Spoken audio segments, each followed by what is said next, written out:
हजरत उमर एक मरतबा खुतबा दे रहे हैं। खुतबे के अंदर हजरत उमर मुआशरे के ऊपर, आपको पता उनकी गिरफ्त और नबज थी। ला तुगालू फी मुहूर निसा, ला तुगालू, लोगों से खिताब कर रहे हैं, ए लोगो, या युहन्नास, ए लोगो, ला तुगालू फी मुहूर निसा, औरतों को महर बढ़ा चढ़ा के मत दिया करो, महर में मुबालगा मत किया करो, फला नबी की बीवी का इतना महर था वगैरह। खुतबा दे रहे हैं,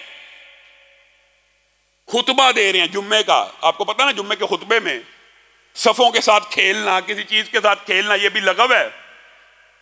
उसी खुतबे के अंदर एक औरत के कान से हजरत उमर की, वो मस्जिद में मौजूद है, सफों में मौजूद है जहां पे औरतों की सफ़ें कायम होती हैं। हजरत उमर के मुंह से ये अल्फाज अभी खत्म नहीं हुए, एक औरत पीछे से खड़ी होगी, कहा महलन या अमीर अल मोमिनीन, महलन। सुभान अल्लाह, जुर्रत की बात भी है और इस्लाम में दलील की अहमियत भी है। उमर रुक जाइए, उमर ठहर जाइए, मैं आपसे इस मसले पे इत्तफाक नहीं करती। आपने ये जो जुमला कहा है, ला तुगालू फी मुहूर निसा, कि औरतों के महर बढ़ा चढ़ा के मत दिया करो, आपके पास इसकी क्या दलील है? मैंने इसलिए कहा है कि इस तरह महर ज्यादा हो रहा, रसूलुल्लाह की बीवियों का इतना था, इतना था। औरत ने कहा रुकिए उमर, ठहरिए। और यह हदीस आपको पता है बरेलवी भी बयान करते हैं, देवबंदी भी बयान करते हैं, तमाम मसालक बयान करते हैं। और हदीस की मुस्नद अहमद के ये अल्फाज हैं और हदीस की मुतअद्दिद किताबों में यह हदीस मौजूद है। हदीस तो समझ ली, बयान भी कर दी, लेकिन जो मफहूम निकल रहा है वो नहीं समझना। कितने मसले निकलते हैं। औरत दुराने खुतबा हजरत उमर को टोक रही है, इसका मतलब है औरतें उस दौर में भी मस्जिदों में आती थी। ये आपने और मैंने फलसफा बनाया हुआ है कि औरत मस्जिद में ना आए। ये मेरा और आपका फलसफा है, ये कुरान और सुन्नत का फलसफा नहीं है। ये मैंने और आपने ख्वामखा औरतों पे पाबंदी लगा के तालीम और तरबियत का सारा इंतजाम दरहम बरहम कर दिया।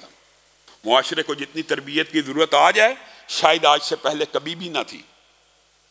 औरत खड़ी हो रही है और हजरत उमर उस औरत के बदलते हुए तेवरों को देख रहे हैं और औरत से पूछ लेते हैं, आप मुझे रोक रही हैं, मैं खुतबा दे रहा हूं, जुम्मा पढ़ा रहा हूं, आपने दरमियान में टोक दी है, आप क्या चाहती हैं? कहा उमर वाह तई तुम मिहदाहुन्ना किंतारा। अल्लाह कुरान पाक में कहता है, अगर तुम अपनी औरतों को खजाने भी दे दो, आप कहते हैं कि महूर कम रखो, महर कम करो।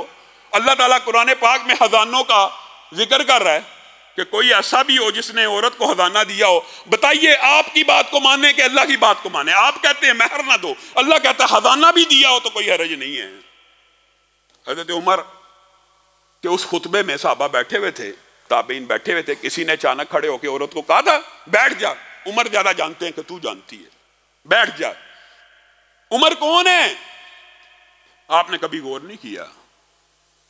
दुनिया में किसी उम्मती का हाब सही भी हो सकता है, दुरुस्त भी हो सकता है, गलत भी हो सकता है, हुज्जत नहीं है। लेकिन नबी एक ऐसे हैं कि जिनका हाब भी हुज्जत है, दीन है। और नबी करीम ने क्या कहा था? मैंने हाब देखा, किसी की कमीज यहां तक है, किसी की यहां तक है। उमर आप आए हैं, आपकी कमीज जमीन के ऊपर घिसटती चली जा रही है और ख्वाब भी खुद देखा, ताबीर भी खुद बयान कर रहे हैं। इससे मुराद आपका इल्म दीन है। क्या कि उस वक्त किसी साहबी ने खड़े होकर कहा था कि उमर का दीन तो रसूलुल्लाह से साबित है, इतने बड़े उनके पास इल्म है, उनका इल्म तो रसूलुल्लाह की ख्वाब से साबित है।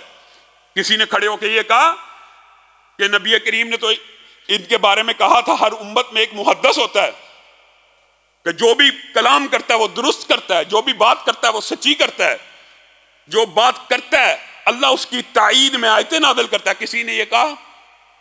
ना किसी साहबी ने ये कहा, ना किसी ताबी ने ये कहा। और हज़रत उमर का तर्ज अमल क्या है? रजुलुन अख्ता व इमरातुन असाबत। उमर को गलती लगी, औरत ने सच बोला, मैंने जो पाबंदी लगाई है वो गलत है। दीन दलील का नाम है, दीन दलील का नाम है। और दलील, यह क्या बात हुई? आप मुझे ईमानदारी से बताइए, अगर हजरत उमर से दलील मांगी जाएगी, और कौन मांग रही है? उम्मत की एक औरत। अगर हजरत उस्मान को रोका और टोका जाएगा तो कायनात में फिर किसकी बात है कि जिसकी बात के बारे में कह दिया जाता है इन चारों में से जिसकी मर्जी मान ली जाए दुरुस्त है? नहीं नहीं मेरे भाइयों, ये आपको मुगालता लगा, आपको गलती लगी। कायनात में अगर रसूलुल्लाह के बाद किसी की बात को मानना होता, हकीकत में ईमानदारी से कह रहा हूं, सिद्ध के दिल से, अगर हम मानते तो अबू बकर की मानते, उमर की मानते, उस्मान की मानते, अली की मानते। अगर इनके अकवाल बगैर दलील हुज्जत नहीं है तो किसी उम्मती के कौल की क्या अहमियत है, क्या हसीयत है? और यही मनहज सहाबा है, यही मसलक सहाबा है, यही मसलक मुहद्दिसीन है, यही वो तर्ज अमल है जिसके ऊपर आपको और मुझे चलने की जरूरत है। हम कहां पे खोए हुए हैं?